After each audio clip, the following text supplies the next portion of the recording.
안녕하십니까. 11월 1일 MBN 토요와이드 시작합니다. 20년 만에 우리나라에서 개최된 에이펙 정상회의 본회의가 조금 전에 막을 내렸습니다. 잠시 후에는 한중 정상회담이 시작될 것으로 보이는데요. 세 분 모시고 자세한 얘기 나눠보도록 하겠습니다.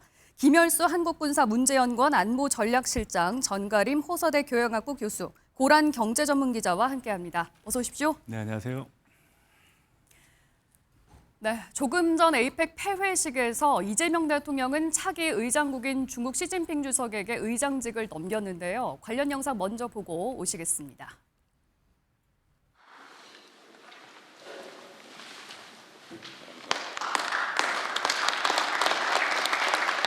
昨天晚上的文艺演出啊，飞出来那只蝴蝶很美丽。李在明总统就说：“你们明年的蝴蝶是不是也可以飞起来啊？”那么我说，我希望这只美丽的蝴蝶飞到深圳，最好它能够飞得更好，甚至会唱歌。谢谢大家。 이상으로 2025년 에이펙 경제 지도자 회의를 마치겠습니다. 내년 중국에서 다시 만날 때까지 모두 건강하시기를 기원합니다.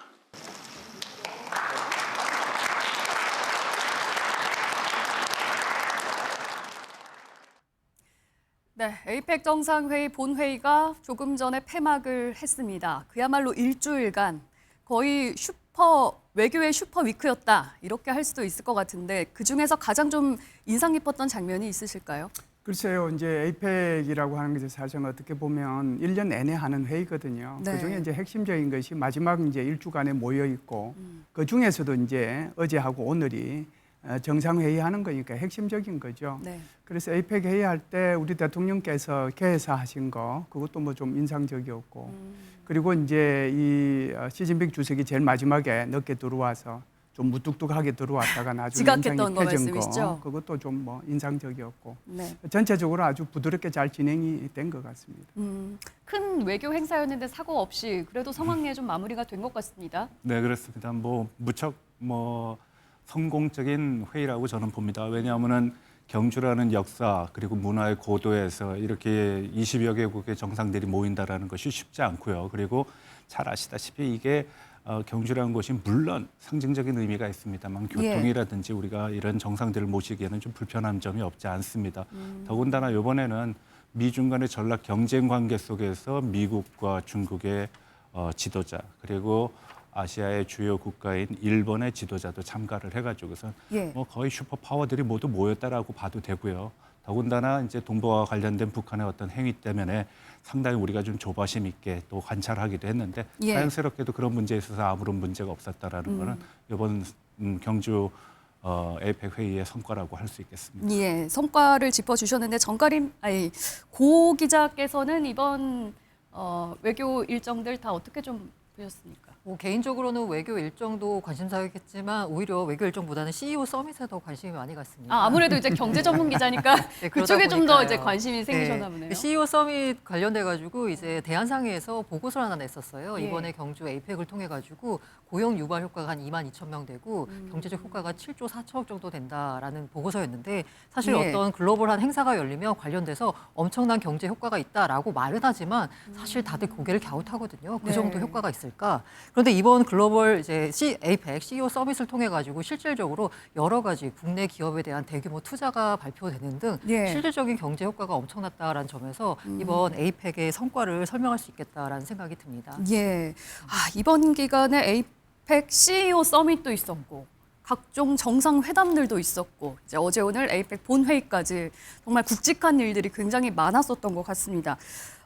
그런데 무엇보다 이제 오늘 있었던 폐막식에서의 관심은 이른바 경주선언이라고 불리는 이 공동선언문이 채택이 될 것인가, 또 채택이 된다면 자유무역, 다자주의 이런 표현들이 담길까였는데 지금 공개된 바로는 일단 무역이나 투자 이런 표현을 좀 들어간 것 같아요. 네, 그래서 이제 가장 인상 깊었던 부분에서 제가 오히려 이제 이 부분을 또 다른 질문하실 것 같아서 빼먹고 말씀을 안 드렸는데 예. 폐막식에서 3가지 문서를 채택을 했다고 말씀을 하셨어요. 그래서 크게 보면은 개방적이고 역동적이고 평화로운 아태 공동체를 만들어 가자. 이것이 사실상 경주 선언이에요. 그게 첫 번째 성과 문서로 채택이 되었고요. 예. 두 번째는 이제 에이펙의 AI 이니시에이티브 이거를 이제 문서로 채택을 했고요. 네. 세 번째는 이제 아태 인구 구조 변화에 대비한 그런 문서 이 세 가지가 채택이 됐는데 특히 이제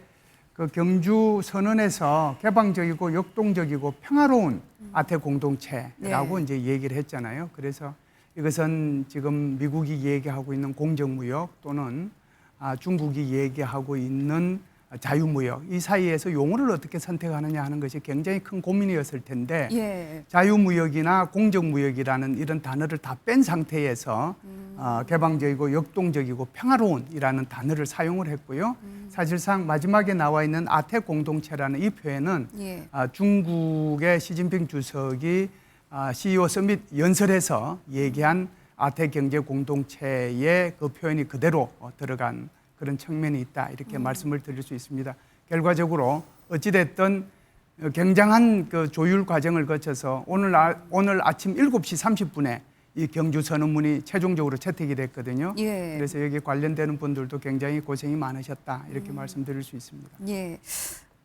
아무래도 트럼프 대통령이 이번 본회의는 참석하지 않고 네. 그 전에 미국으로 갔잖아요.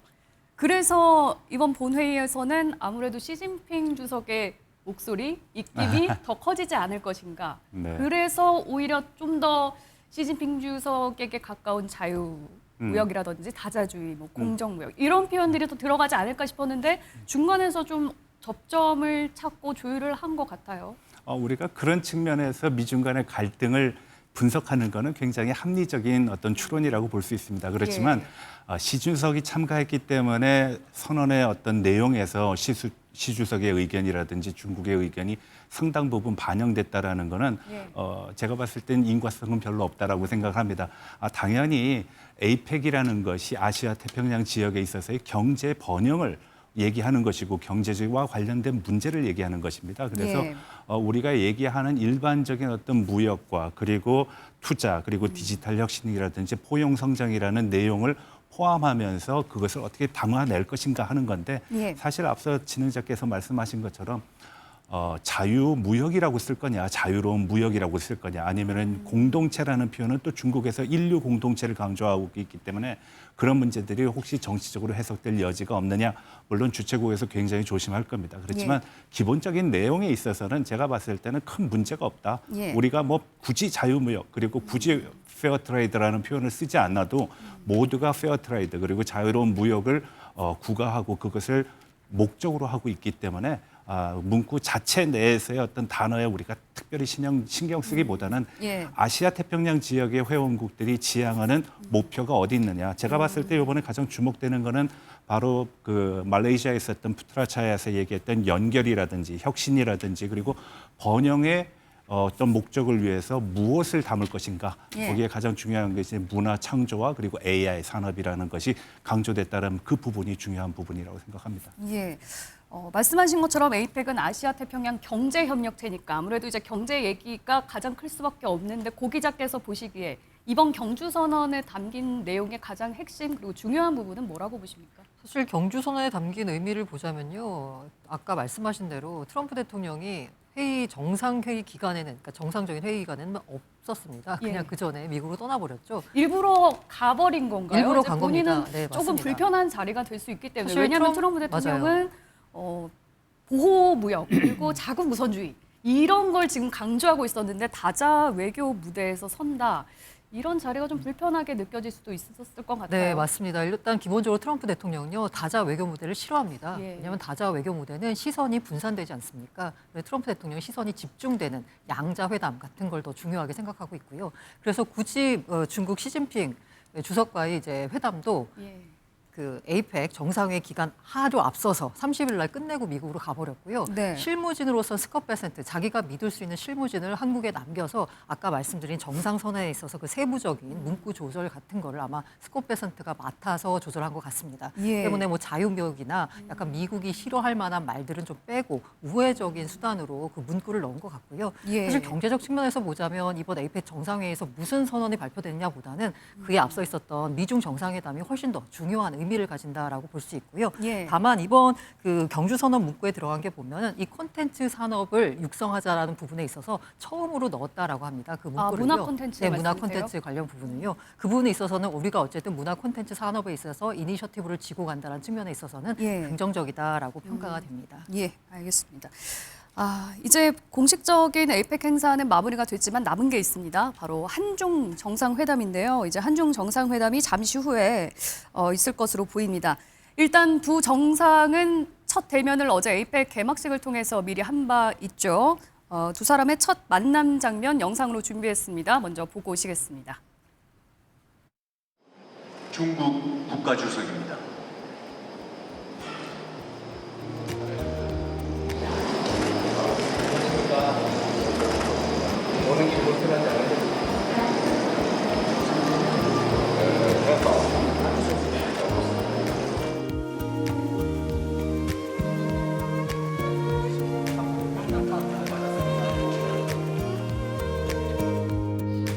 한중 관계는 외형적으로는 특별히 문제가 없어 보이기도 합니다만 실질적으로는 관계가 완전히 정상화되었거나 또는 회복되었다고 보기는 어려운 상태입니다.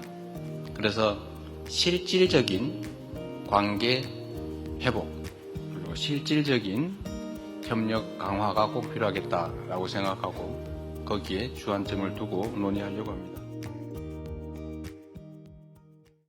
예, 두 정상이 사실 이제 어제 처음 만나기는 했습니다만 초반에는 약간 좀 어색해 보이고 약간 좀 버스게 보이기는 했습니다만 그래도 이제 오늘은 아무래도 이제 구면이 된 거잖아요. 그래서 이제 정상회담에서는 조금 더 분위기가 편안해지지 않을까 이렇게 조심스럽게 좀 예측을 해볼 수 있을 것 같은데 어떻게 예상하십니까? 예, 뭐 분위기는 뭐 괜찮아질 것 같습니다. 물론 이제 그 지금 돌발 변수가 하나 생기긴 했죠. 그러니까 원자력 추진 잠수. 그렇죠. 원자력 추진 잠수함 때문에 돌발 변수가 생기긴 했는데 예. 지금 대통령실 대변인 이제 발표한 걸 보면 의제가 뭐가 오를 거냐 예. 여기에 이제 우리가 초점을 좀 맞출 필요가 있다라고 생각을 해요. 예. 그래서 대통령실 대변인 얘기 들어보면은 민생 문제를 먼저 얘기할 거고 그리고 이제 자연스럽게 한반도 비핵화 문제와 한반도 평화 문제를 논의하게 될 거다 이렇게 얘기를 했거든요. 예. 그래서 이제 이게 민생 문제라고 하는 것이 지금 이제 한국과 이 중국 사이에 여행할 때 비자 서로 지금 현재 면제 주고 있지 않습니까? 예. 그럼 이 문제에 대한 이제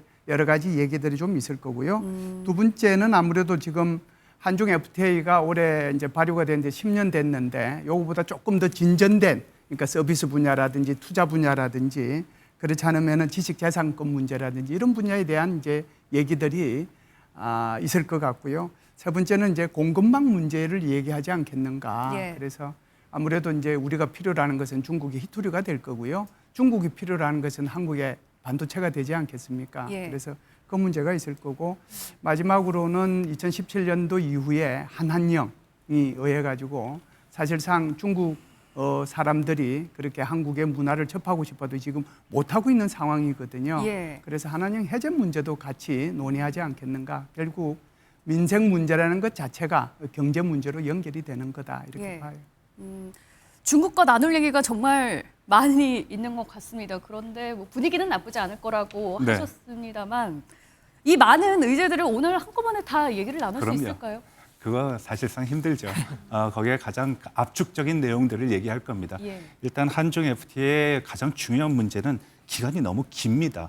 이거를 짧은 시간 내에 FTA 자유무역 협정이 이루어지게끔 할 수 있는 여러 가지 내용들이 돼야 되는데 중국의 경제 성장률이 한국을 따라오지 못한다 그러니까 개방의 시간, 개방의 그 정도가 상당히 길게 돼 있기 때문에 예. 그 자유무역 협정이라는 특별한 의미를 부여할 수 없는 것이 한중 FTA거든요. 네. 이 시간을 어떻게 좀 줄여나가고 내용을 어떻게 더 함축적으로 더 포괄적으로 확대를 하느냐 그 문제는 논의의 대상에서 굉장히 중요한 문제라고 봅니다. 네. 또 한 가지는 한국이 중국과 여러 가지 측면에서 협력을 하고 있지만 가장 중요한 문제는 양국 간의 어떤 그 민간 교류 그리고 사회적인 교류, 기업 간의 교류의 폭을 더 확대할 수 있는 그런 부분에 대한 내용을 구체적으로 얘기를 할 거라고 저는 생각을 합니다. 왜냐하면은 한중 간의 실질적인 협력의 내용이 없다라고 대통령께서 언급하셨다라는 거는 실질적인 내용이 있어야 된다는 분야를 언급한다는 얘기라고 저는 해석을 하고요. 예. 세 번째로 얘기할 수 있는 거는 지금 쟁점 중에 하나가 서해와 관계됩니다.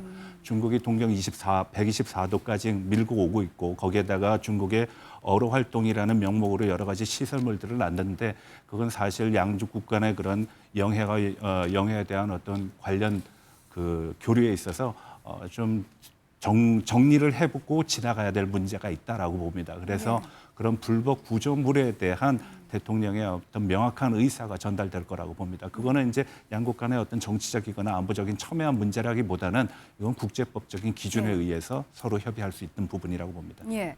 FTA 문제도 그렇고 서해 불법 구조물 문제도 그렇고 지금 다뤄야 할 내용들이 많은데 고 기자께서 보시기에는 우리나라가 하고 싶은 얘기, 또 중국이 하고 싶은 얘기 각각 어느 쪽에 좀 중점을 두고 계십니까? 일단 두 가지 측면에서 보자면 핵심적인 게 이제 공급망 안정화 부분입니다. 이게 사실 공급망 안정은요 상호 이익으로 보는 공통점이 있습니다. 한국과 중국 역시요. 그런데 사실 공급망 안정의 핵심 파트너가 우리나라이긴 한데 중국 입장에서도 그런데 핵심적으로 공급망에 있어서 핵심적으로 갈등을 빚는 건 미국입니다. 그래서 히토류 관련 수출 통제 관련돼서 앞서 열렸던 10월 30일 열린 미중 정상회담에서 어쨌든 이게 결론을 내는 건 아니지만 1년간 수출 통제 조치를 예외적으로 이렇게 미룬다라고 발표를 했습니다. 예, 이게 미중 정상회담을 통해서 1년 정도 유예했던 네, 그 맞습니다. 히토류 관련 네네. 문제가 우리나라도 지금 남의 일은 아니다라는 말씀이신 이게 거죠? 그러니까 미국에 대한 히토류 수출 통제뿐만이 아니고요. 중국이 앞서서 발표했던 초강도 히토류 수출 통제가 뭐냐면 중국의 히토류나 중국의 히토류 정제 기술이 단 1g이라도 들어간 어떤 제품이 있다면 해당 제품 수출에 대해서 중국의 통제를 허가를 하겠다. 받아야 된다라는 예. 부분이었어요. 그러니까 우리나라가 중국에서 어떤 히토류를 들여와서 반도체를 만들어서 그 반도체를 미국으로 수출할 때 중국의 허가를 받아야 되는 문제가 있습니다. 실제로 사실 중국이 중국산 제품을 썼는지 안 썼는지 그걸 어떻게 검사할 거냐 이거는 별개의 문제로 네. 일단 그렇게 하겠다라고 하니까 사실 우리 쪽에서도 굉장히 불안한 부분이었거든요.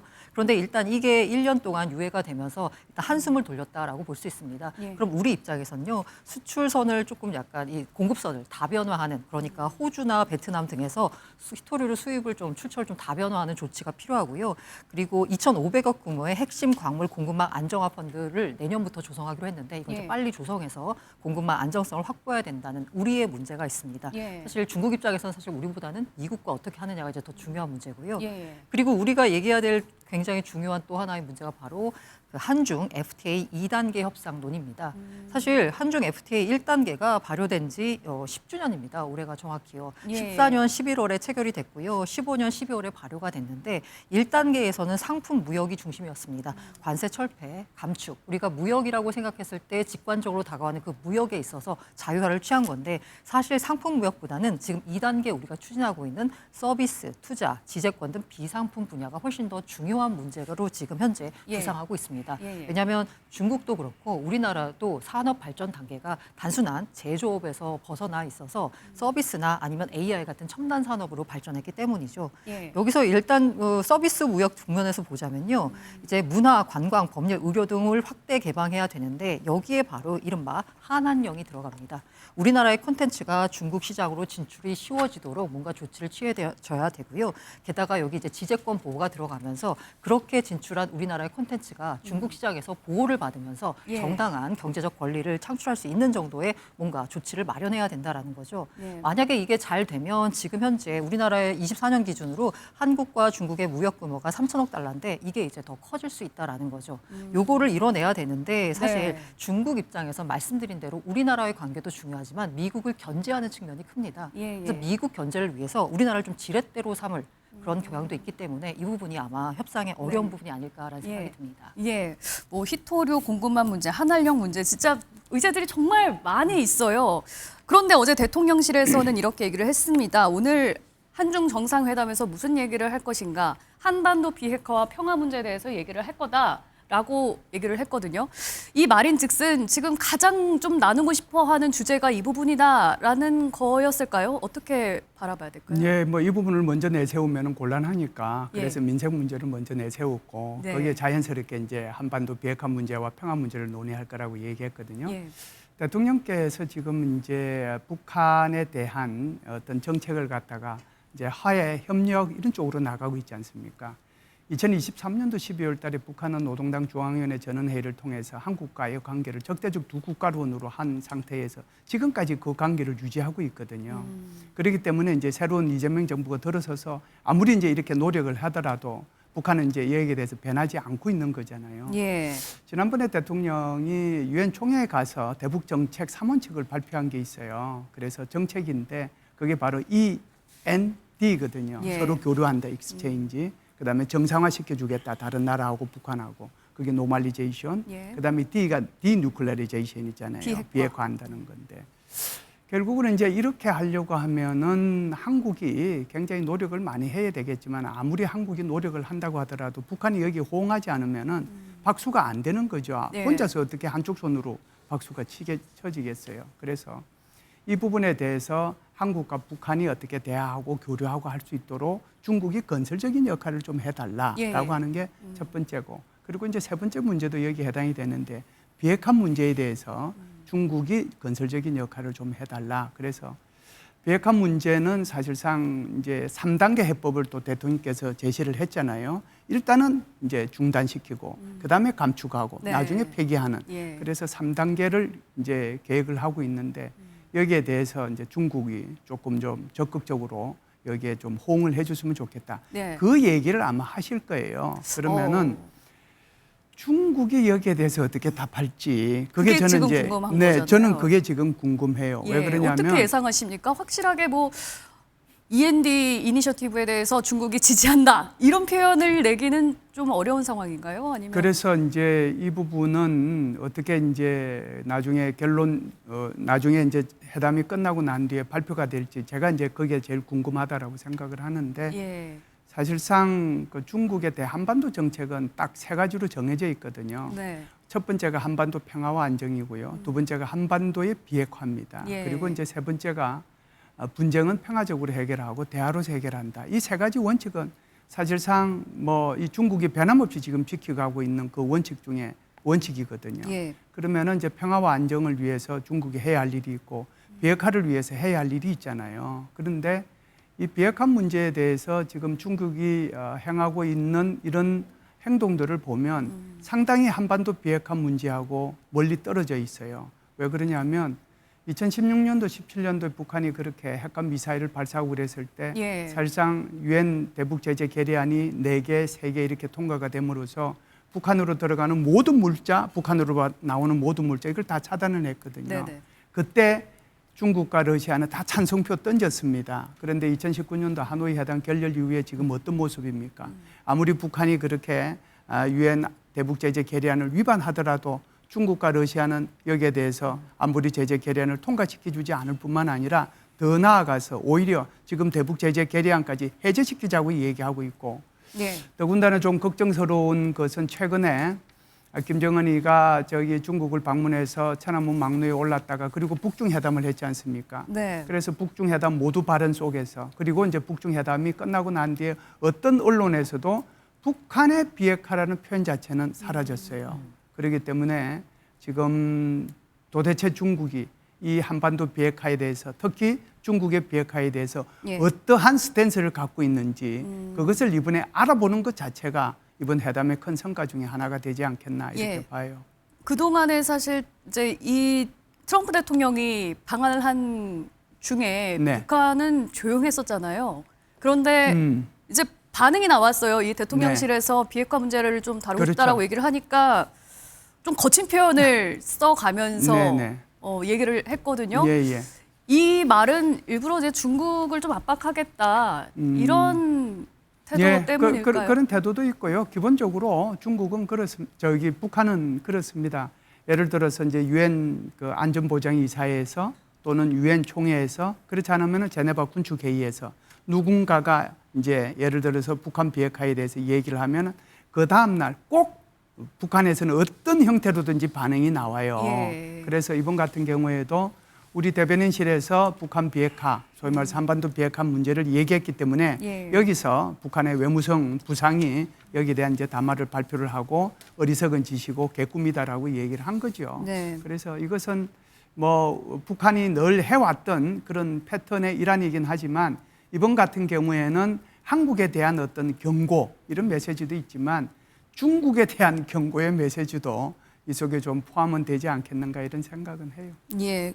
그럼 전 교수님께서 보시기에 이번 한중 정상회담에서 어떤 뭐 공동 선언문 같은 게 좀 나올 수 있을 거라고 보세요? 네, 충분히 나올 거라고 봅니다. 그럼 왜냐하면 여기에 또 그 한반도 비핵화 관련한 그 문제에 문장이 있어서는 포함이 될지요, 비핵화라는 가져가시죠? 우리의 의도와는 관계없이 다른 표현으로 작용할 것 같습니다. 예. 나타날 것 같습니다. 일단 중국이 생각하는 그 비핵화라는 거는 안정적인 관리만 해도 비핵화라는 식으로 이해를 하고 있습니다. 북한이 가지고 있는 비핵화라는 문제, 왜 북한이 앞서 김 교수님께서도 말씀하신 것처럼 비핵화 문제에 대해서 그렇게 민감하냐. 네. 핵 보유국의 지위를 가지고 미국과 담판을 하겠다라는 것이고 그 담판 과정에서 핵 군축의 얘기를 하면서 자기는 전략적인 핵 자산을 갖고 있는 절대 국가라는 것을 강조하기 위한 것입니다. 그리고 한국을 패싱하는 것이고요. 예. 근데 이 상황 속에서 중국이 그것을 컨트롤할 수 있는 입장은 못 됩니다. 제가 봤을 때는. 그리고 사실상 그 부분 정도가 상당히 미국을 자극하고 동북아 있어서의 중국의 역할 그리고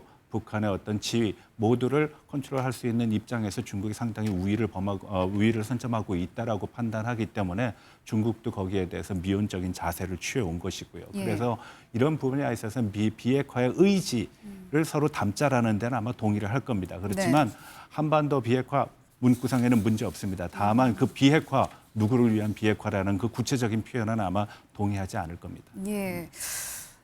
이번 한중 정상회담 분위기가 크게 나쁘지 않을 거다라고 네. 말씀을 하셨는데 말씀하신 것처럼 변수가 좀 있습니다. 원자력 추진 잠수함에 대해서 중국이 이 얘기가 나오자마자 불쾌한 기색을 내비쳤거든요. 이 부분도 오늘 얘기가 나온다면 어떤 식으로 이재명 대통령은 외교력을 발휘해야 할지, 시진핑 주석은 또 어떤 식으로 불만을 표현할지 이 부분도 좀 궁금해집니다. 굉장히 중요한 질문을 하셨는데요. 네. 제가 볼 때는 이 문제는 어떤 형태로든지 아마 논의는 될 거다라는 생각을 합니다. 아무래도 이제 중국의 시진핑 주석이 이 문제를 먼저 꺼낼 가능성은 있죠. 예. 그리고 제가 볼 때는 오히려 이 문제를 꺼내가지고 이번 기회에 논의를 하는 것 자체는 오히려 한국한테 기회가 될 수 있다. 이렇게 저는 먼저 말씀을 드리고 싶어요. 우선 이제 그 중국하고 일본하고 어제 중일 정상회담을 했지 않습니까? 예. 중일 정상회담을 했을 때 사실상 중국의 시진핑 주석은 이 다케이치 수상 또는 이제 일본 자민당의 어떤 그 역사 인식에 대해서 지적을 했고요. 예. 그에 반해서 다케이치 그 일본 총리는 예. 이 중국에 대해서 남중국해 동중국해에 대한 어떤 현상 변경 문제하고 홍콩 인권 문제까지 거론을 했거든요. 그러면서도 사실상 저기 중국과 그 일본 간의 어떤 교류라든지 협력이라든지 뭐 이런 것들에 대해서 충분한 논의를 했단 말이죠. 예. 그래서 제가 볼 때는 이번에도 우리 한국과 중국 사이에 이런 원자력 추진 잠수함에 대한 껄끄러운 문제가 있는데 이 문제를 오히려 풀고 가는 것이 좋겠다는 생각을 해요. 예. 2017년도에 사드 문제가 나왔을 때 사실상 시진핑 주석은 이 사드 문제를 가지고 엄청나게 오해를 많이 했거든요. 네. 그것 때문에 이제 한한령이 지금까지 지속해 왔다고 해도 과언이 아닌데 그렇다라고 하면은 이제 지금 우리 앵커님께서 저한테 질문하신 것처럼 우리 대통령은 도대체 어떻게 여기에 대응해야 될 거냐 이런 예. 거잖아요. 아니 그동안에 제가- 사실 이재명 대통령이 설명을 한 바로는 이 잠수함이 뭐 핵을 탑재한 잠수함은 아니고 핵 원자로를 동력으로 하는 네. 잠수함을 만들겠다고 지금 승인을 얻은 거다라고 설명을 그렇죠. 하긴 했거든요. 그렇죠. 이 부분은 중국에게 좀 어떻게 받아들여졌을지. 네, 바로 이제 그런 부분들을 아마 설명을 하실 거예요. 예. 설명을 하실 텐데 북한이 2023년도 9월 달에 김군옥함이라고 하는 3,000톤급 잠수함을 진수를 했어요. 예. 그리고 이제 올해 3월 달에는 이제 우리말로 아주 쉽게 얘기를 하면은 핵 추진 잠수함에다가 거기다가 이 핵 무기를 싣는 그런 잠수함을 건조하는 것을 공개를 했거든요. 네. 그걸 우리는 이제 흔히 SSBN이라고 합니다. 핵 추진만 하면은 SSN이라고 하고요. 거기다가 핵 무기를 싣는 거 그것은 SSBN이라고 얘기해요. 북한이 바로 SSBN을 지금 건조하는 것을 가지고 공개까지 했단 말이죠.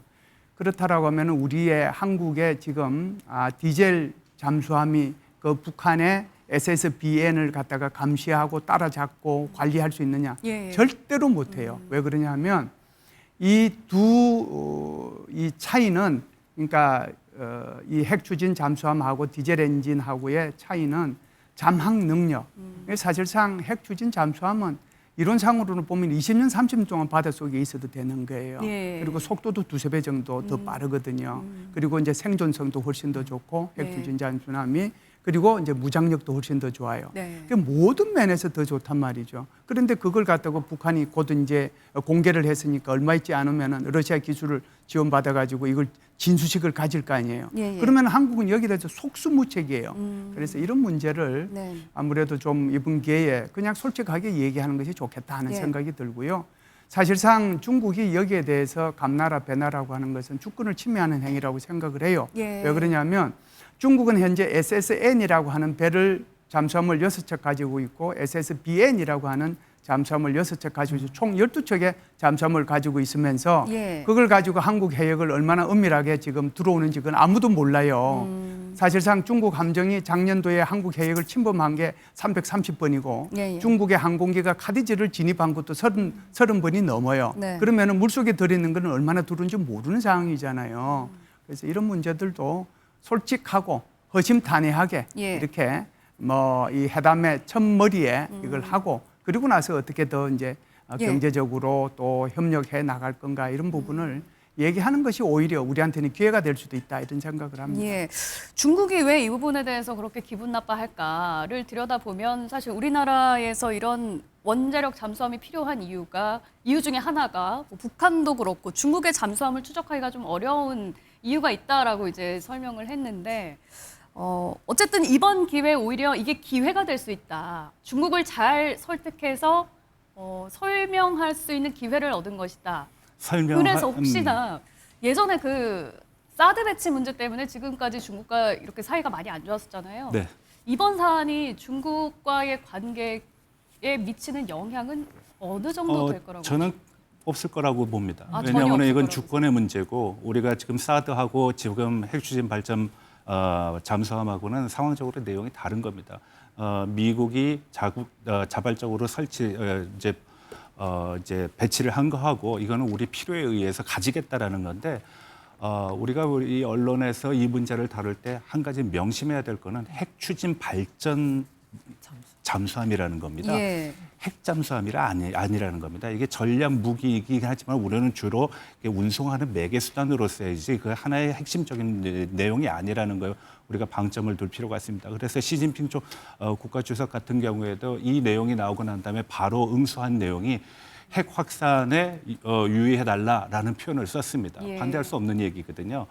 우리가 지금 NPT의 회원국으로서 핵 확산을 하겠다는 게 아닙니다. 핵의 평화적인 사용에 있어서 거기에 조건상에는 하나대 하등의 문제가 없습니다. 다만 여기서 우리가 한 가지 알아야 될 거는 지금 국내외적으로 어떤 그 안보적인 위기가 상당히 안 좋은 방향으로 고조되고 있는 것이 사실입니다. 북한의 네. 어떤 무기가 고도화되고 있다라는 것이고요. 그것이 실제적인 위협으로 작용하고 있고 우리는 그러한 실제적인 위협에 대응해서 이러한 조치를 취했다라는 점을 우선 첫 번째 조건으로 우리가 알고 있어야 되는 것이고요. 네. 두 번째로는 이 내용에 있어서 무엇보다도 우리가 사용하고 있는 핵이라는 문제는 그렇게 고순도의 그 핵무기를 만들 수 있는 수준이 아닙니다. 20% 정도의 농축 정도를 가지고 있기 때문에 이건 연료로서의 문제라는 거를 뭐 우리 국민이 다 인식을 하고 있어야 된다라는 예. 것이고 세 번째로 얘기할 수 있는 거는 적어도 동북아 지역에 있어서의 핵 문제 중국이 우려하는 거는 우리가 그걸 고도화하고 그리고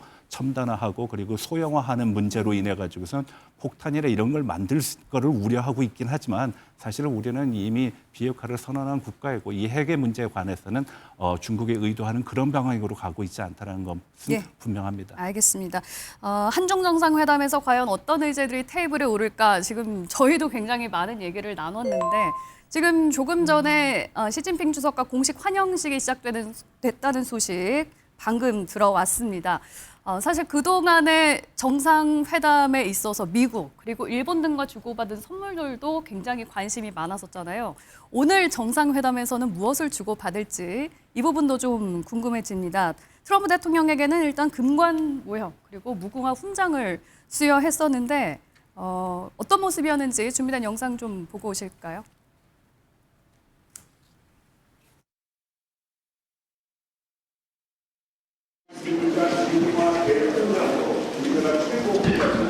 보여주신 평화 수호 의지와 강한 리더십 그리고 한미관계에 대한 헌신에 대해 대한민국 국민들이 우리 대통령님께 그런 감사의 마음을 담아서 드리겠습니다. We have a very great relationship and it will continue and only get stronger. That is really beautiful. I'd like to wear it right now. 공간은 현존하는 신라의 공간 6점 중에 한국과 미국 간의 새로운 시대를 위하여 Thank you very much, everybody. Appreciate it. Thank you very much. 여러분 대단히 감사합니다. Okay.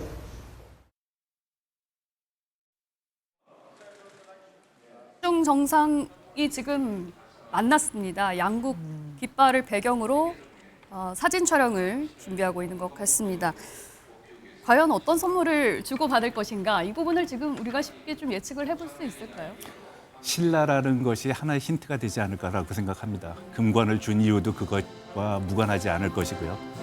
그렇다면 신라 그리고 문화적, 역사적인 어떤 정서가 담겨져 있는 물건이 될 것이고요. 제 개인적인 생각으로는 우리가 뭐 오방색을 가지고 여러 가지 의미를 부여하고 또 자개를 가지고 다양성의 어떤 특징을 우리가 강조하고 그리고 나무로 된 소재의 어떤 뭐 문서함이라든지 이런 걸 필통을 가지고 보통 오랜 친구의 어떤 의미를 담아서 전달하기 때문에 그런 문제가 있을 것이고 자고로 중국과 한국은 어떤 동양이라는 문화를 배경으로 하고 있기 때문에 뭐 사군자의 그림 같은 것이 담겨져 가지고선 뭐 시진핑의 어떤 품격과 한국과 양국 간의 어떤 정서적인 유대를 강조하는 것도 될 것이라고 생각합니다. 예, 지금 자막으로 좀 나왔습니다. 이재명 대통령이 시진핑 주석에게 고급 바둑판과 자개 쟁반을 선물로 전달했다라는 소식이 들어왔는데 아직 사진은 좀 공개가 되지 않은 것 같아요. 어떤 모습일지 좀 궁금해지는데 이 정도면 트럼프 대통령에게 줬던 그 선물에 준하는 정도라고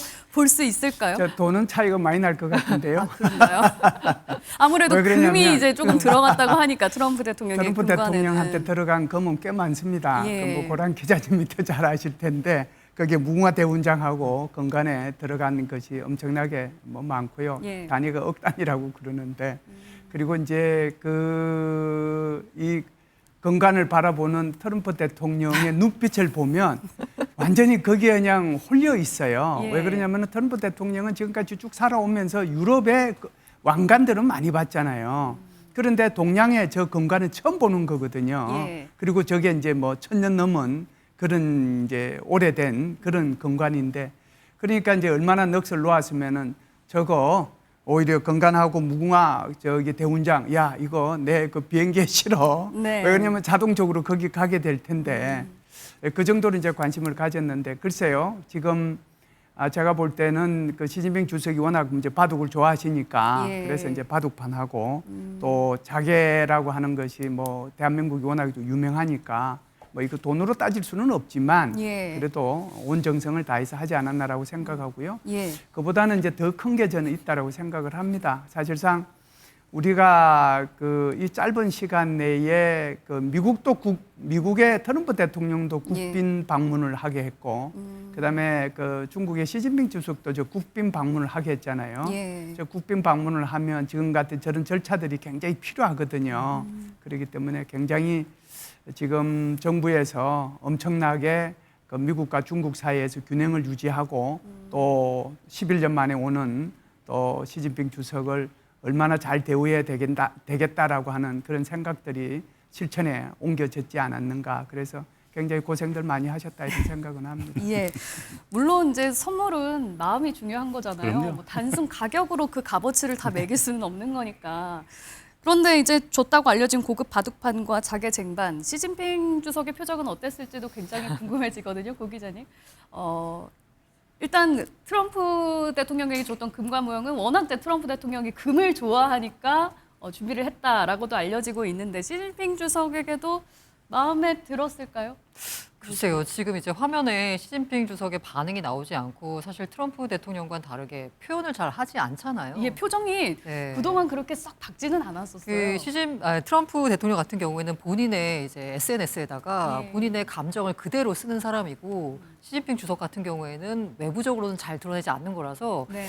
어땠을지 모르겠습니다. 근데 이전에 받았던 선물도 제가 바둑판으로 알고 있거든요. 네, 문재인 대통령. 네네, 문재인 대통령 때. 그래서 약간 뭔가 좀 그때는 우리가 받은 겁니다. 아, 우리가 받은 건가요? 네. 네. 약간 조금 뭐랄까 예상 가능한 선물이었다라는 측면에서는 이제 서프라이즈함이 없었다라는 생각이 들고 있고요. 예. 트럼프 같은 경우에는 정말로 트럼프의 취향을 저격하는 선물을 우리가 줘서 트럼프 대통령이 정말 좋아한 것 같아요. 그리고 어느 정도 우리 이 선물이 대부분 기여하진 않았겠지만 그래도 이제 예. 사람의 마음이라는 게 있잖아요. 그래서 한미 정상회담 때 좋은 결과를 낸 게 우리 입장에서는 예. 선물도 조금 한몫하지 않았을까라는 기대도 합니다. 이게 그런데- 중국에서 네네. 바둑판은 좀 색다른 의미가 있어요. 아, 근데 그렇죠. 샹치라는 거는 예. 서로 같이 둔다라는 의미가 있습니다. 모든 걸 공동으로 협력해서 한다라는 의미도 있고요. 그리고 미래에 대한 포석이라는 측면에서 보게 되면 새로운 세계를 꾸려나간다는 의미도 부여할 수 있습니다. 예. 그래서 사실 바둑판을 주는 거는 우리가 바둑을 좋아하느냐 마느냐의 문제보다는 네. 승부의 승패를 가르는 문제가 아니라 공동으로 함께 그런 의미가 더 강합니다. 그리고 굉장히 심사숙고하고 같이 한다라는 그런 의미가 강한 의미가 있습니다. 아, 예. 바둑판에 그런 의미가 네. 있었네요. 근데 저는 이제 트럼프 미국 쪽 얘기를 하자면 예. 트럼프가 굉장히 마음에 들었다라고 했잖아요. 근데 엄청 만족스러웠다는 얘기가 막 전해지고 맞아요. 있어요. 트럼프는 마음에 들었는지 모르겠는데 예. 미국의 이른바 이제 좀 지식인 계층이라고 하는 쪽에서는 우리나라에 대한 비판이 정말 거세게 나오고 그렇죠. 있습니다. 왜냐하면 미국에서 지난달 18일에 노 킹스 시위가 있었거든요. 미국 전역에서 이제 워싱턴 등 50개 주에서 이루어졌습니다. 노 킹스. 미국은 왕이 없는 나라잖아요. 근데 트럼프가 지금 현재 왕처럼 약간 독재자처럼 이제 군림하고 있다라는 미국 지식인층 사이에 반발이 있습니다. 예. 그런데 이런 와중에 우리나라가 트럼프 대통령한테 왕관을 선물했다는 게 예. 이게 과연 맞는 일이냐라면서 한국의 선물에 대해서 굉장히 비판을 하더라고요. 예. 그런데 이제 우리 입장에서는 어떻게든 이제 트럼프의 마음을 잡아서 실리적인 뭔가를 얻어내기 위해서 이런 선물을 한 거니까 사실 이런 그 미국 측의 반발, 지식인 측의 반발도 이해가 가지만 우리 측에 약간 굉장히 의미 있는 선물이었다라는 측면에서 저는 점수를 주고 싶습니다. 예, 알겠습니다. 지금 시진핑 주석과 이재명 대통령이 만난 조금 전에 국립경주박물관의 모습 저희가 화면으로 보여드리고 있는데요. 이제 공식 환영식이 시작이 됐고 한미 정상회담이 진행 중인 것으로 한중 정상회담이 진행 중인 것으로 보입니다. 지난번에 한미 정상회담이 있었던 그 장소에서 동일한 장소에서 지금 정상회담이 열릴 예정이고 열리고 있을까요? 글쎄요, 그리고 지금- 아마 지금 비슷한 의장대 서열과 비슷한 모습들이 연출되고 있어요. 아무래도 같은 국빈 방문이기 때문이겠죠. 제가 볼 때는 똑같은 절차를 아마 거칠 겁니다. 왜 그러냐면은 이제 이게 서울에서 행사가 있게 되면은 규모가 굉장히 커요. 예, 예. 그런데 이제 경주에서 하니까 어쩔 수 없이 조금 줄여서 할 수밖에 없는 건데 지금 한미 정상회담 할 때 국빈 방문했을 때 그 모습 그대로 지금 진행이 되고 있거든요. 예. 제가 볼 때는 장소도 지금 똑같습니다. 그렇죠. 그래서 저 의장 죄송합니다. 저 의장대 행사가 끝나면은 이제 뭐 선물 정정식 하는 대로 뭐 다시 가고 방명록 작성하고 그리고 난 뒤에 이제 회담 장소로 이동하지 않겠는가 이렇게 봅니다. 예. 원래 저기 장소가 만찬장으로 쓰일 장소였는데 이번에 이제 정상회담장으로 운영이 되고 있어요. 네, 그렇습니다. 사실 경주에서 이런 큰 행사를 한다는 거는 사실 좀 일정 정도의 무리수가 따르긴 합니다. 왜냐하면 예. 공간적으로 굉장히 협소하고 우리가 알고 있는 뭐 어떤 행사를 주재할 수 있는 각종 편의시설들이 완벽하다라고는 할 수 없습니다. 예. 그렇지만 가지고 있는 어떤 조건 하에서 최대한의 그런 어떤 이익을 뽑아내고 또 효과를 뽑아내고 있는데 굉장히 좋은 거라고 생각합니다. 이번 한중 관계에 있어서 아무래도 대통령께서는 한중 관계의 조화로운 발전 그리고 서로 발전을 하면서 나아갈 수 있다라는 조화 공진의 어떤 의미를 담아가지고선 중국에 전달할 개연성이 굉장히 크고요.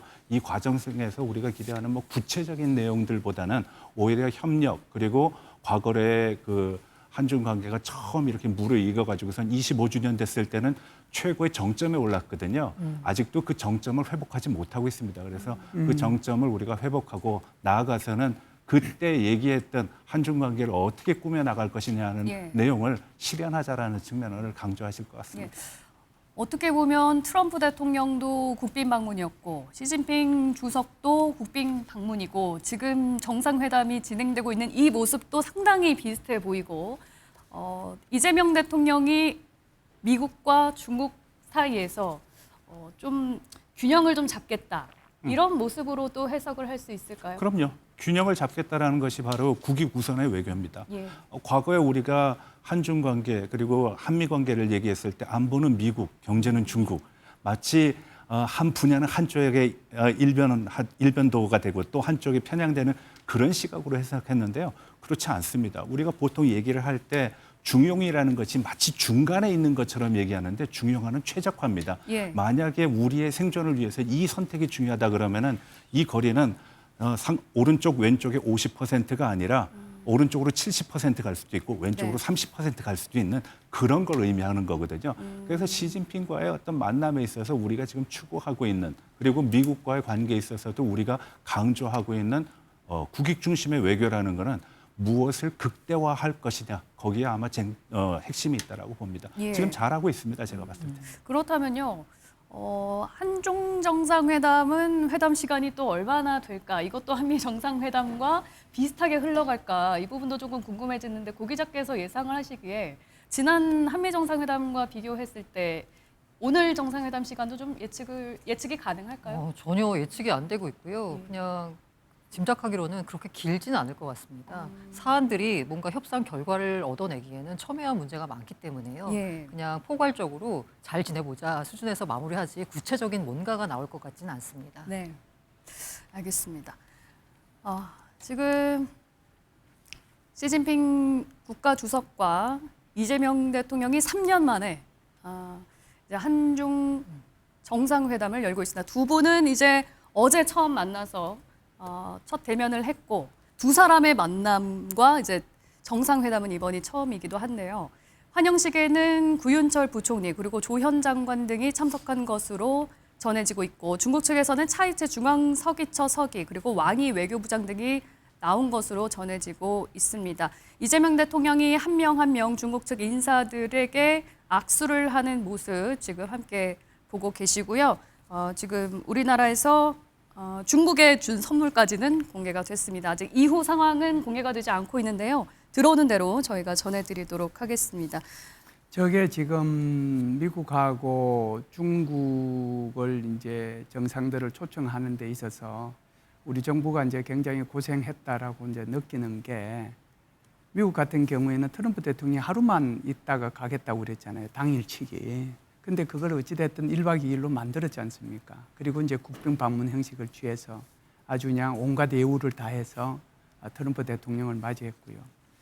중국의 시진핑 주석 같은 경우에는 우리가 국빈 방문으로 이렇게 하겠다고 그러니까 처음에는 싫다고 그랬어요. 중국에서. 근데 왜 그러냐면 지금 에이펙 회의가 오전에 끝났지 않습니까? 그런데 지금 이제 이게 한중 정상회담이 지금 진행이 되면서 그것도 다시 국빈 방문 행사니까 저런 이제 예식, 이제 의전 이런 것들이 지금 진행이 되고 있거든요. 예. 그걸 이제 시진핑 주석이 받아들인 거죠. 그것만 하더라도 굉장히 큰 외교적 노력이 있었다. 저는 네. 그렇게 봅니다. 예, 한중 정상회담 소식은 들어오는 대로 계속 전해드리도록 하고요. 이번 에이펙 기간 동안에 또 화제가 됐던 장면이 있습니다. 바로 젠센왕 엔비디아 CEO, 이재용 삼성전자 회장, 정의선 현대차그룹 회장의 이른바 치맥 회동이었는데요. 많은 화제가 됐었죠. 준비된 영상 보시고 얘기 이어가겠습니다.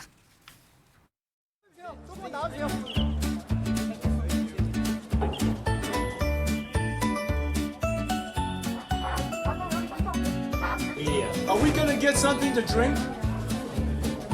I'm gonna have to.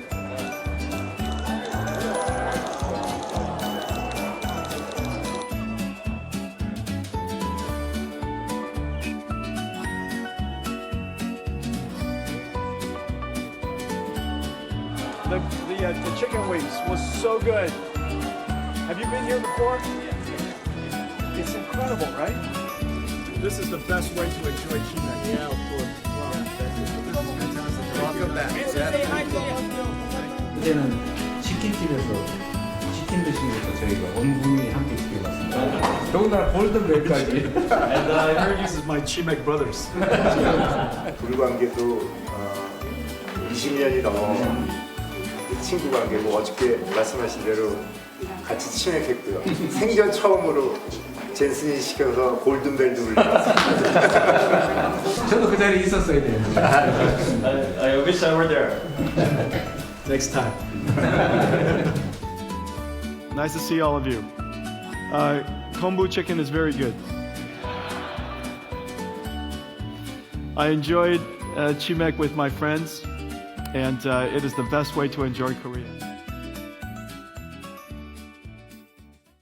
예. 아, 이날 삼성동 일대가 정말 들썩였습니다. TV로 보신 분들 아마 나도 지금 저 자리에 갔으면 한 생각이 굉장히 많았을 것 같은데 여느 정상들 못지않게 가는 곳마다 굉장히 화제였거든요. 고 기자님께서는 어떻게 보셨어요? 제가 보기에 정상보다 오히려 더 인기가 많았던 것 같습니다. 그 웬만한 연예인은 명함도 못 내밀 정도로 정말 네. 많은 시민들이 보여서 네. Hey 젠슨 here 막 손 외치면서 젠슨 한번 눈길도 받아보고 사진도 한번 찍겠다는 그 열기가 정말 어마어마했습니다. 예. 그리고 실제로 젠슨 같은 경우에도요. 굉장히 사실 시총 5조 달러 기업의 CEO거든요. 그리고 갖고 있는 그 주분 가치만 우리나라 돈으로 200조 정도에 달합니다. 근데 그런 사람이 와가지고 치킨 먹어봐 이러면서 너무 하니까 소탈한 모습을 맞아요. 보여주니까. 그래서 아마 예. 그 엔비디아와 젠슨항에 대한 이미지가 한껏 올라간 것 같다라는 생각이 들고 있고요. 예. 아울러서 지자리에 참석한 이제 삼성전자 이재용 회장이나 정의성 부회장에 대한 일반인들의 친근감도 한껏 높아진 것 같다라는 생각이 듭니다. 맞습니다. 저희가 그동안 대기업 CEO, 대기업 회장들이 근엄한 그렇게 모습이시죠. 소탈하게 네. 편안한 모습을 보여줬던 적이 있을까 싶은데 이번 기회에 정말 네. 새로운 모습을 함께 볼 수 있었던 것 같아요. 저도 이제 언론 기사로 접한 내용이지만 저 예. 자리에 못 갔기 때문에 좀 아쉽지만 어떤 꼬마애가 와서 이재용 회장한테 사인을 요청을 했대요. 맞아요. 예. 그렇게 얘기했더니 그 옆에 정의선 회장이 나 누군지 아니라고 물어봤더니 그 꼬마가 모르는데요라고 했더니 너희 아빠 차 타고 다니지 그 차 만드는 아저씨야라고 했고 또 이제 다른 사람들한테 우리 아니야라고 했더니 이제 모른다라고 하니까 이재용 회장이 네. 아저씨는 휴대폰 만들고 아저씨는 차 팔아서 팔아라고 아. 이제 얘기를 했다라고 해요. 그 정도로 맞는 말이기는 하네요. 네네네. 예, 그런데 좀 그 정도로 굉장히 약간, 소탈하게 느껴집니다. 네, 맞습니다. 친근한 예. 모습을 보여줬다라는 측면에서 정말 네. 달라진 기업 총수 이미지가 느껴집니다. 네. 그런데 그날 그 꼬마 대박 났어요. 왜 그러냐면 여기 이제 좀 하얀 옷을 입었거든요. 여기에 예. 이제 그 런닝 안에 네일 네. 비슷하게 이렇게 입었는데 거기다 사인을 다 사인, 해줬어. 네. 그러니까 걔는 그것만 이렇게 잘 이렇게 보관을 간직하면 해도 나중에 예. 가치가 또 어마어마해지는 거 그렇죠. 아니에요? 젠슨항도 사인하고 이정도 사인하고 다 사인해줬거든요. 예. 그러니까 그것만 해도 뭐 대박이죠, 대박. 그 아저씨는 누군지 모르지만 예. 아니 대박이 났던 곳이 또 있습니다. 사실 저 치킨집이 네. 와, 그 다음 날에 그 배달 주문 앱에서 엄청 상위권에서 거의 1위를 기록했다는 얘기도 들리고. 아니 실제로 저 삼성동에 있는 저 그 젠슨왕 자리는 그야말로 몇 시간을 기다려서 이제 앉을 수 있는 그런 성지가 됐고요. 성지죠, 성지. 네, 그리고 사실 저 삼성동 이제 그 깐부치킨 거기뿐만이 아니라 사실 제가 사는 동네 깐부치킨도 사람이 그렇게 많지 않았거든요. 예. 그런데 어제는 정말 인산인해를 이루더라고요. 다들 한번 그래서 이게 예. 약간 가치로 매길 수 없는 엄청난 광고 효과였다라는 얘기가 돌고 있습니다. 그렇죠.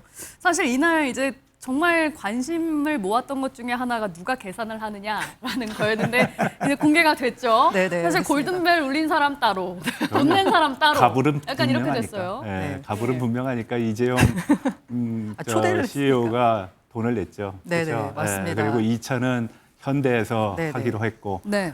뭐 골든벨은 젠슨 황이 울렸지만 결국 젠슨 황이 갑이라는 게 확실히 이제 증명이 된 거죠. 예. 그 젠슨왕의 발언 중에 재밌었던 게 이 친구들 돈 많다라고 했는데 사실 제일 돈이 많은 건 젠슨왕 CEO였습니다. 세분 모두 돈이 많으시죠. 그런데 여기에 못 가서 아쉬웠던 분이 또 있을 것 같습니다.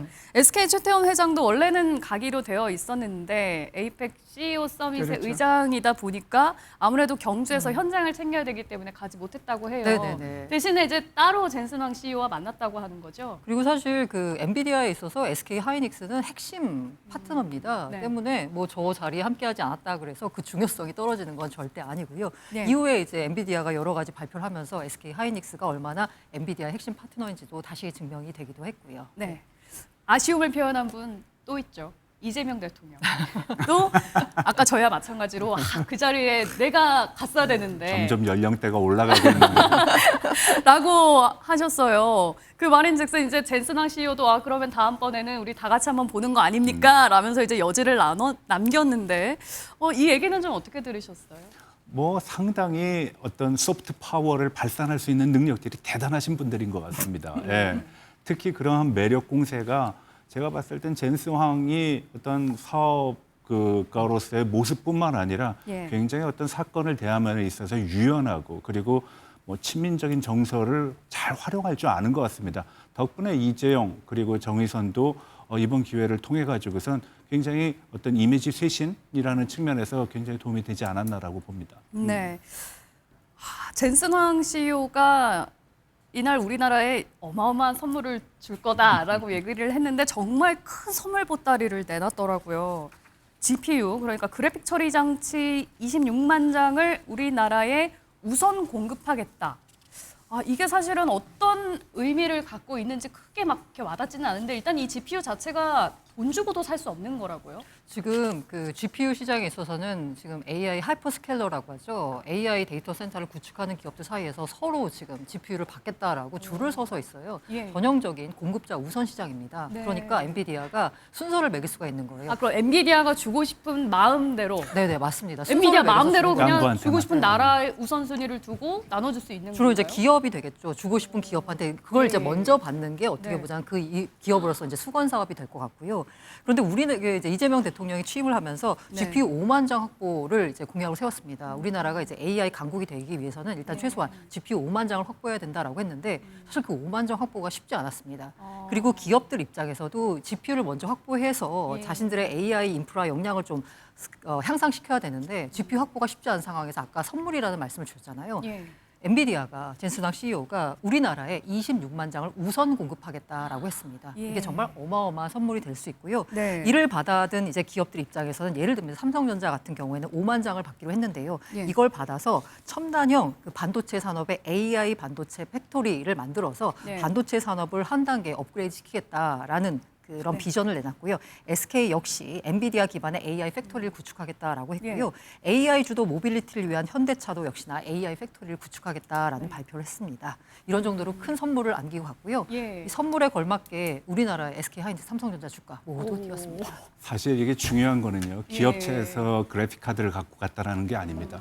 국가 단위체에서 대한민국이 전 세계에서 처음으로 국가가 GPU를 사는 케이스입니다.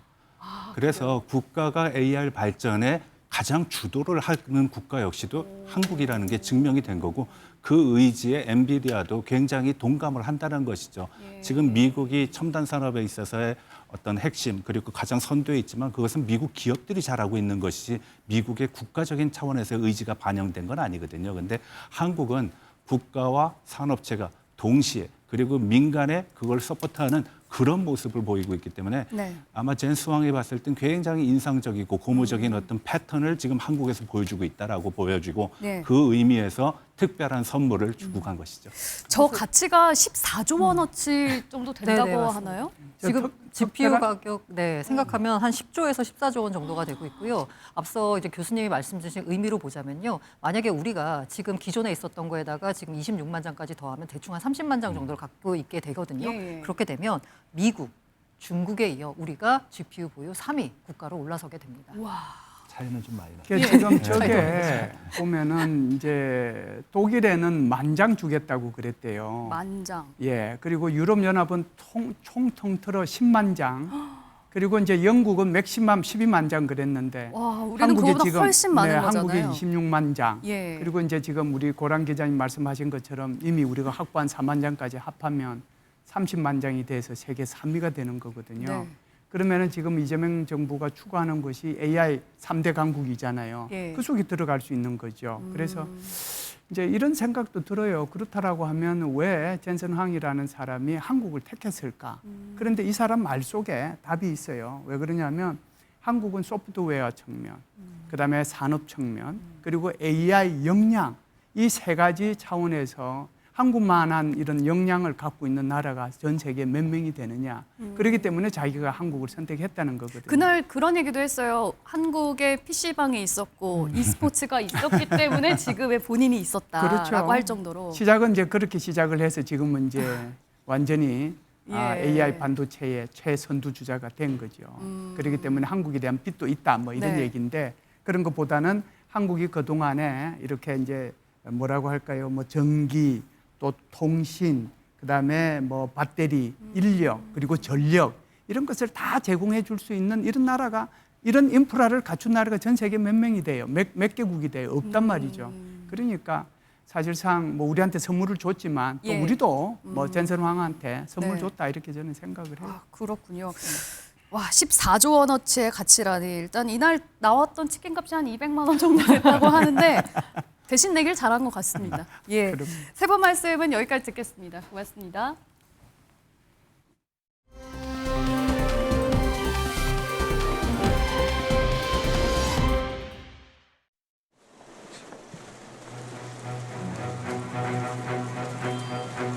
예, 피고인 오늘 출석하셨는데 지금까지 불출석하신 불이익은 피고인이 부담하게 됩니다. 그 이후에 불출석하는 경우에도 마찬가지입니다. 구속돼 있는 상태에서 건강상 문제인데 일주일에 4일을 하루 종일 여기 와서 안 생긴다는 게 언제를 말씀하시는 거죠? 예. 아니, 재판장님 제가 하여튼 체력이 닿는 데까지 하여튼 저 나오겠습니다. 걸리면서 의무이기도 해서 당연히 좋지는 않습니다. 그러면 전 세계로 중계 방송이 되는데 그 국회 본회의장에 저 특수부대가 들어가서 의원을 끄집어내고 이러면은 그거 진짜 아무리 무슨 독재자라 그래도 그거 성하겠습니까? 만약에 김용인 전 장관이 야 이번 비상계엄이 정말로 들어가서 경고하고 시민보호하고 짧게 하고 빨리 빠질 거야 라고 그런 얘기를 정말 했다고 공론의 자리에서 그 얘기를 꺼냈다면 군복을 입고 있는 사람이 아니 그럼 거기에 군이 왜 들어갑니까? 그냥 경찰 넣으면 되지 왜 그렇게 됩니까? 네, 이어서 조기현 더불어민주당 법률위 부위원장, 윤기찬 국민의힘 법률위 부위원장 모시고 얘기 나눠보도록 하겠습니다. 안녕하십니까? 네, 안녕하세요. 예. 윤석열 전 대통령 얘기를 좀 해보도록 하겠습니다. 그동안 통 재판에 나오지 않았던 윤 전 대통령이 연 이틀 본인의 재판에 출석을 해서 강하게 항변을 했습니다. 그동안에는 눈도 사실 안 좋고 건강상 재판에 그렇게 출석할 수 있는 상황이 아니다라면서 불출석을 해왔는데 갑자기 이틀 연속 이렇게 재판에 나온 이유는 뭐라고 보십니까? 일단 중대한 상황 변화가 생겼습니다. 예. 그러니까 이 재판 자체의 문제가 아니라 이진관 부장판사가 지금 하고 있는 한덕수 전 총리에 대한 내란 재판이 있습니다. 내란 주요 임무 종사자로 재판을 받고 있는데 네. 그 재판이 10여 내로 이 선고가 될 예정이고 실제 그렇게 진행이 되고 있습니다. 공개된 재판을 보면 이진관 부장판사는 한덕수 전 총리에 대해서 내란 주요 임무 종사에 대해서 유죄 판결의 선고 가능성이 매우 높아지고 있는 상황이고 예. 그 선고가 먼저 나와버리면 이 재판에 이제 불리할 수밖에 없습니다. 그러면 핵심 증인에 대해서 적극적으로 방어하지 않으면 본인이 이제 궁지에 몰리고 있다는 것을 직시한 거죠. 그러니까 이제 적극적 대응의 필요성이 있는 데다가 그렇다고 해서 뭐 모든 앞으로 향후 재판에 출석할 것 같지는 않고 네. 이번 재판과 같이 곽종근 전 사령관이라든가 또 김성훈 차장 등 핵심 증인 본인의 혐의 사실을 적극 부인해야 될 증인에 한해서 출석함으로써 재판 전략을 좀 수정할 수밖에 없는 상황에서 나온 것으로 보입니다. 예. 본인이 나서서 이제 적극적으로 항변을 해야 되는 상황이어서 부득이하게 이제 나올 수밖에 없었다라는 말씀이신데 윤 변호사님은 어떻게 보셨습니까? 그런 상황이 맞아요. 제가 볼 때. 왜냐하면 이전에 이제 그 걸석 재판 한 이유는 윤 전 대통령과 직접 말을 대면해서 보거나 아니면 전화 통화를 했다고 했던 사람들에 대한 증인신문이 아니고 통상 곽종근 전 특전사령관으로부터 들었다. 이렇게 얘기하는 걸 들었다라는 전문 증인들이기 때문에 윤 전 대통령이 출석을 하지 않는다 하더라도 또는 직접 신문의 필요성이 없죠. 그런데 곽종근 전 사령관의 경우에는 윤 전 대통령으로부터 전화를 통해서 어떤 말을 들었다, 어떤 지시를 들었다라고 증언을 하고 있기 때문에 곽종근 전 사령관에 대해서 직접 신문할 필요가 있었던 것으로 보이고요. 예. 김성훈 경호처 차장의 경우에도 똑같아요. 윤 전 대통령으로부터 어떤 말, 어떤 취지, 어떤 뉘앙스의 얘기를 들었는지와 관련돼서 예. 특수근무집행방해죄의 공동정범 내지 공범인 윤 전 대통령이 되느냐, 마느냐의 문제가 직결되어 있기 때문에 네. 직접 신문 또는 변호인에게 신문 내용을 체크해 줄 필요가 있다. 이게 이제 증인신문 과정에서는 우발적인 신문 내용들이 많이 있어요.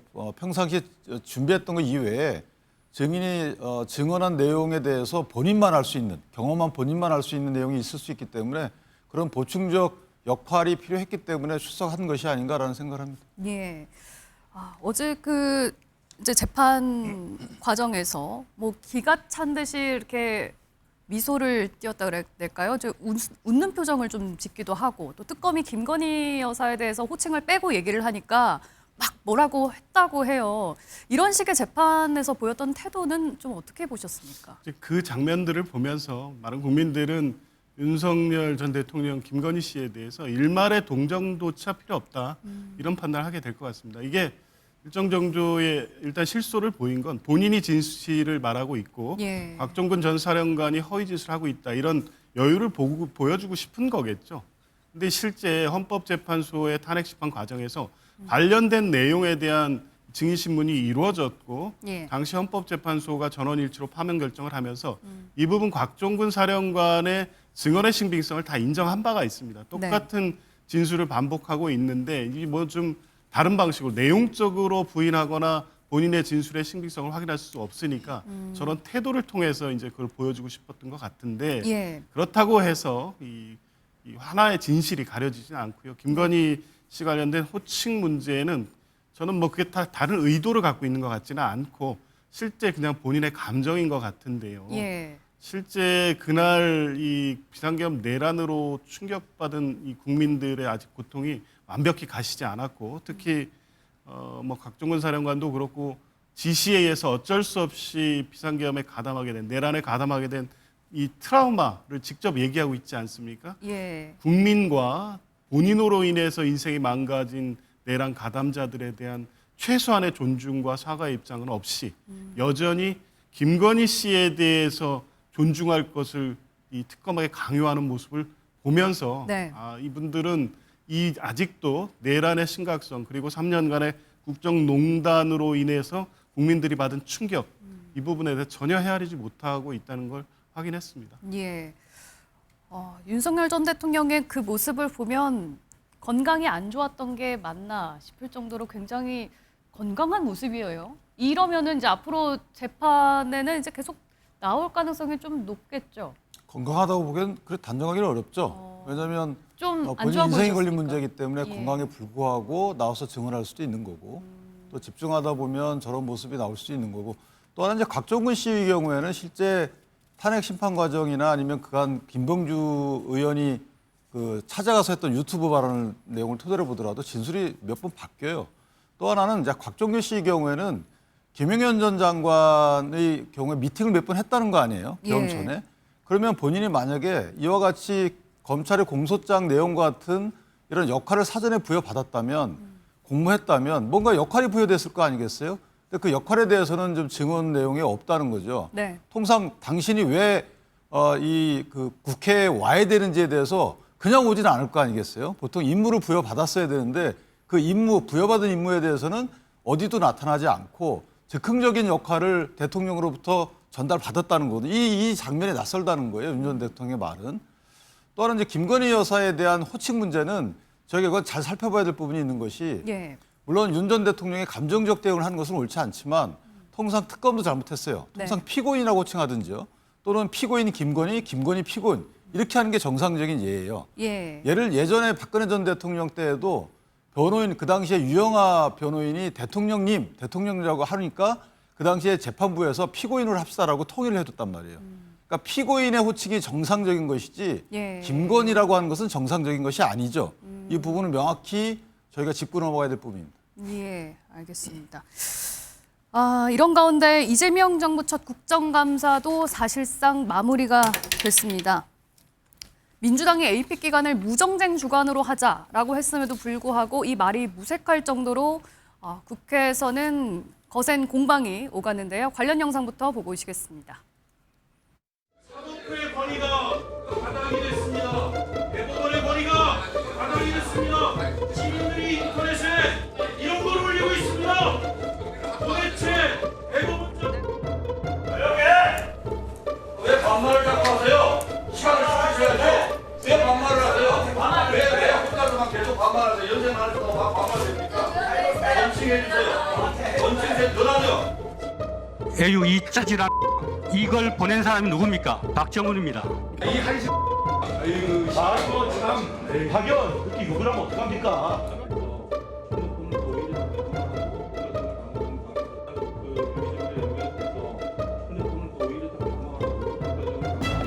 짓이라니.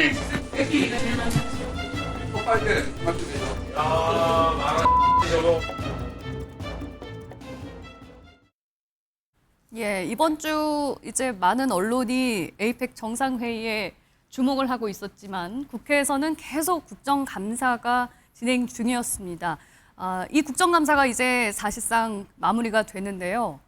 어떻게 보셨습니까? 그간의 국정감사를 좀 평가해 보자면 몇 점을 좀 주고 싶으세요? 뭐 50점밖에 안 될 것 같고요.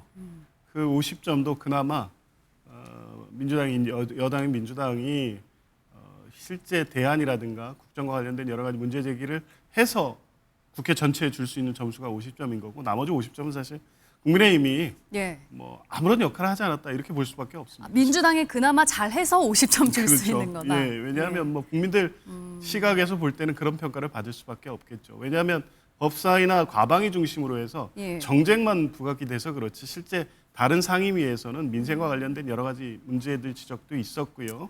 뭐 실제 주목하는 부분들이 있었지만 전혀 부각이 되지는 않았습니다. 근데 네. 이제 그런 부분들은 향후 국정에 반영이 되기 때문에 그런 부분을 성과로 충분히 평가할 수 있을 거라고 보는데 이번 국감은 당초부터 윤석열 정부의 뭐 6개월 이상이 같이 포함된 국감 아니겠습니까? 예. 이재명 정부가 출범한 지는 4개월밖에 안 됐습니다. 그 사이에 더군다나 비상계엄 내란이라는 국가 위기 중대 사태가 있었기 때문에 예. 이번 국감에서는 치열하게 여야가 공방을 할 수밖에 없고 네. 여야의 지위도 지금 민주당이 여당이긴 하지만 일종의 야당의 지위로서 이 윤석열 정부의 이 국정을 평가해야 되는 부분도 있기 때문에 네. 부딪힐 가능성은 있었습니다만 이 법사위나 특히 과방위 같은 경우에 최민희 위원장 논란 그러니까 실제 국정감사의 취지와 전혀 무관한 이런 정쟁으로 치우쳤다는 점에서 예. 국감에 후한 점수를 주지 못할 수밖에 없는 국감이었다는 건 분명하고 그 책임은 국민의힘에 있다 이렇게 평가할 수밖에 없습니다. 예, 맞아요. 이번 국감에서 사실 피감기관의 뭐 어떤 감사 결과가 있었는지, 뭐 어떤 내용들이 오가는지 이런 것보다는 여야가 서로 그냥 다른 이슈로 정쟁을 부각해서 서로 싸우는 모습만 좀 주로 봤던 것 같은데 지금 조기현 위원장님께서는 민주당은 잘했는데 국민의힘이 못했기 때문에 이번 국정감사 결과에 좋은 점수를 줄 수 없다라고 말씀을 하셨거든요. 뭐 동의합니다. 동의하십니까? 왜 동의하냐면 동의하세요? 예. 국내심 힘이 없었어요. 힘이 운전대를 민주당이 운전대를 잡고 가는데 그걸 말릴 수 있는 힘 자체가 없는 거죠. 그러니까 이번 국감은 저는 0점, 빵점이라고 생각하는 이유가 뭐냐면 자, 피감기관들의 관계자들이 나와서 6시간, 8시간 기다리는 건 다반사였어요. 네. 이 말은 뭐냐면 피감기관에 대한 정책감사를 시작하기 전에 여야가 서로 쓸데없는 거 갖고 싸웠다는 거죠. 이게 국감이 아니고 사감이라는 기사가 있듯이 이건 국정감사가 아닙니다. 저렇게 월급을 받으면서 시간당 체크하면 월급 얼마짜리일까요? 근데 저거를 피감기관들도 마찬가지 기다리시는 분들 월급은 또 얼마일까요? 예. 이거 다 국가 세금으로 나가는 겁니다. 기다리시는 분들 월급 낭비하고 저렇게 서로 개인적인 일 갖고 싸우시는 분들 월급 낭비하고 네. 이거는 역대 최악인 거예요. 이거 뭐 어느 정치 세력이 잘했다 이게 평가한다는 것 자체가 우스울 정도로. 그러나 기본적인 이유는 뭐냐면 기울어진 운동장이기 때문에 그렇다는 겁니다. 예컨대 국민의힘한테 평가할 만한 어떤 기회를 주지 않았어요. 국민의힘한테 같이 합의해가지고 이렇게 합시다라고 줬으면 그렇게 합의했음에도 불구하고 국민의힘 당신들은 국감의 견제 역할을 얼마나 했는지에 대한 그때 평가적 요소가 나오는 건데 예. 평가할 수 있는 기회 자체를 안 줬죠. 증인을 채택을 했습니까? 뭘 했습니까? 아무것도 주지 않았어요. 국민의힘이 원하는 건 거의 안 들어주고 서로 국민께 이르거나 지층에 이르는 제가 뭐라고 했어요, 제가 나한테 욕했어요, 싸우는 의원들이 있지 않나. 네. 아니면 본인에 대한 기사를 마음에 안 든다고 해서 해당 분을 퇴장시키질 않나. 도대체 이런 국감이 역대 있었나요? 저는 위선이라도 떨었으면 좋겠어요. 예. 국민한테 사실 나 그런 사람 아니고 공익을 위하는 행동을 하는 사람인다라고 예. 마음속은 어떨지 몰라도 예. 지금 그런 위선도 아까워요. 위선도 하지 않아요. 지금 그냥 대놓고 합니다. 나 이게 뭐 정치 세력을 위한 국감도 그나마 그것도 제가 볼 때는 아까워요. 아예 정치 세력을 위한 게 자기만을 위한 국감을 하는 듯한 인상을 주기 때문에 예. 자, 이런 전 국회 모습을 저도 제가 2014년도에 정치권 들어왔는데 처음 봤어요. 이거 반성해야 됩니다, 진짜. 예. 이번 국감에 대해서요. 조희대로 시작해서 김현지로 끝날 줄 알았는데 최민희로 끝난 것 같다라는 얘기가 나올 정도로 막판에 최민희 의원의 축의금 논란으로 여야가 굉장히 거센 공방을 이어갔습니다. 관련 영상부터 보고 오시겠습니다. 국정감사 기간 딸 결혼식 논란이 일어난 데 대해 우선 국민 여러분께 사과드립니다. 이런 논란의 씨가 없도록 좀 더 관리하지 못한 점이 매우 후회되고 아쉽습니다. 여타 논란이 생길 것을 미리 예측하고 장소나 일정, 부조와 화환을 막는 좀 더 적극적인 사전 조치를 해야 하는데 왜 그러지 못했을까? 혼자 많이 자책하며 국민 여러분께 그리고 특히 민주당 의원님들께 죄송하게 생각합니다. 예.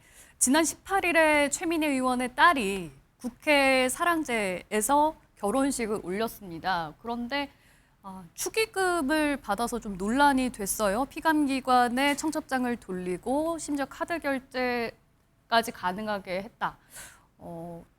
이 부분에 대해서 갑질 아니냐, 김영란법 위반이 아니냐 이러면서 이제 논란이 계속 커졌는데 결국에 어제가 이제 마지막 날이었죠, 국감.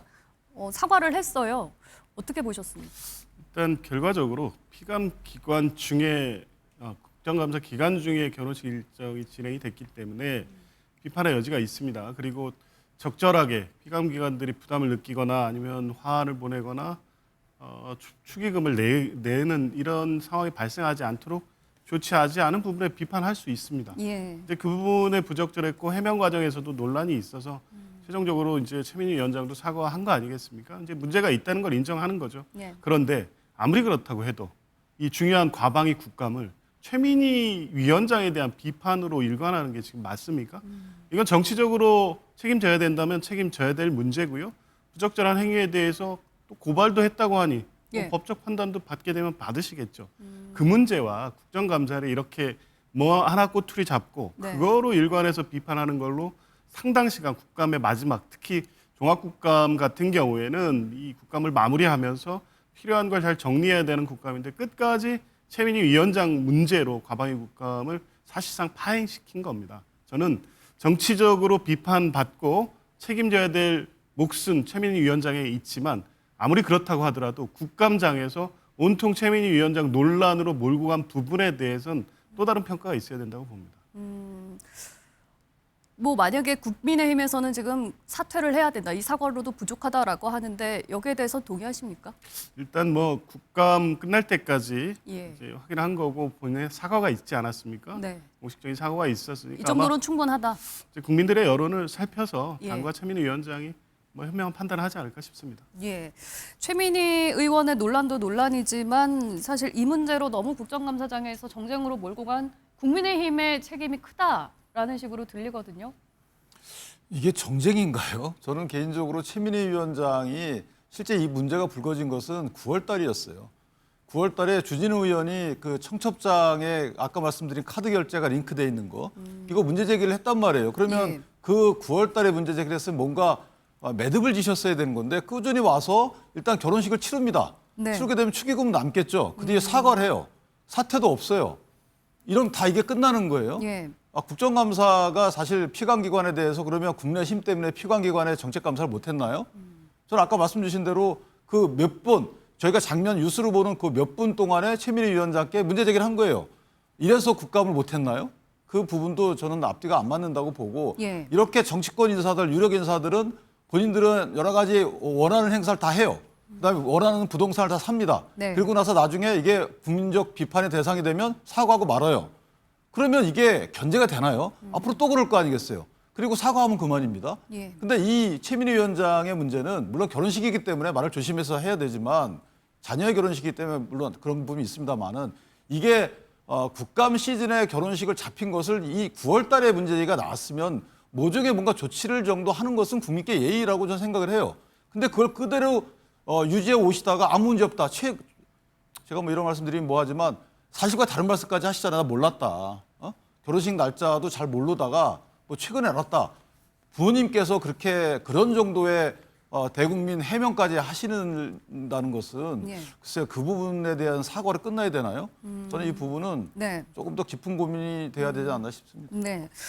국민의힘은 경찰에 일단 고발을 했잖아요. 최민희 의원은 이거 다 돌려주려고 했다. 축의금을 받았지만 이렇게 설명을 했는데 돌려주려고 했다고 하더라도 김영란법, 청탁금지법에 위배가 되는 겁니까? 그러니까 두 가지 법령이 적용될 여지가 있는데 물론 이제 의원의 혼사에 대해서 국회 내에서 또 같이 구성원이 고발하는 것 자체가 오죽하면 그렇겠습니까? 첫 번째 권익위에 이제 신고한 부분 저렇게 나오고 있지만 김영란법 같은 경우에는 만약에 최민희 의원이 100만 원 이상의 관계 기관으로부터 받았어요. 예. 그걸 갖다가 국회의장께 신고했다 그러면 저 위반 사항이 되질 않아요. 신고하고 돌려주게 되면 네. 신고가 있었다면 없었다면 위반 사항이 될 수 있는 거고 또 하나는 뇌물죄 성립 여부예요. 이 부분은 사실 국회의원이 입법 관련해서도 유관기관으로부터 입법해주는 대가로 약간의 뭐 후원금을 받아도 뇌물이다 뭐 이런 정도의 주장이 있잖아요. 이 부분도 지금 국감기관이 피감기관이나 관련자들로부터 만약에 저 정도의 금액을 받는다. 이거는 뭔가 어쨌든 심사를 하고 지나가야 될 일입니다.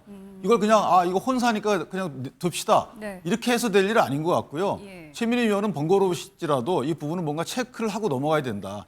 제가 만약에 최민희 의원이라면 받은 이 혼주로서 받은 여러 가지 축의금 내역을 한번 비공개라도 국회의장께라도 뭔가 검토를 한번 받는 것이 맞지 않겠는가. 그래야지 이게 검증 이후에 이런 일이 불거지지 않는 거지. 나중에 이 의원들 다 이렇게 할 거 아니에요. 예. 이렇게 하고 나서 본인이 상임위원장 됐을 때 만약에 유관 상임위원회에 어쩐 식으로든 이 소식이 흘러가게끔 만들고 후원회든 아니면 그 책을 출판회든 결혼식이든 네. 이거 하면 어떻게 할 거예요? 그러니까 이건 문화 차원에서라도 뭔가 단속을 하고 가야 되는 것이지 예. 전 괜찮습니다라고 말만 믿고 그냥 지나갈 일은 아니다 이렇게 생각합니다. 어물쩍 넘어갈 일은 아니다라는 건데 이번에야 그 문자 메시지 사진이 이제 공개가 돼서 축의금을 얼마 어디에서 받았네 이게 이제 드러났지만 사실 결혼식 축의금이라는 게 현금으로 오가고 있고 이렇게 막 신고를 이렇게 막 정확하게 하는 경우는 없잖아요. 그렇죠. 어떻게 알 수 있는 방법 원래 없습니다. 근데 예. 최민희 의원 케이스 같은 경우에는 이제 모든 상황이 다 사실상 생중계로 국회를 통해서 확인되고 있었기 때문에 예. 이렇게 실제 처벌로 좀 이어질 수 있다고 보세요? 네, 저는 윤리적으로 비판받는 부분과 법적 책임은 별개의 문제라고 보고요. 지금 예. 국감에서도 확인됐지만 최민희 의원 측이 피감기관을 상대로 직접적으로 청첩장을 보내거나 이 관련돼서 이 부담을 느끼게 하는 행위를 한 바는 없는 것으로 보입니다. 예. 뇌물이나 청탁금지법 위반 사례가 유죄로 인정된 경우에도 대개는 그렇게 적극적으로 초청을 하고 안 낼 수 없게 하는 행위가 있을 때 인정되기 때문에 법적 책임 문제는 별개로 보입니다. 예, 알겠습니다. 토요와이드 저희가 준비한 소식은 여기까지입니다. 함께해 주신 여러분 고맙습니다.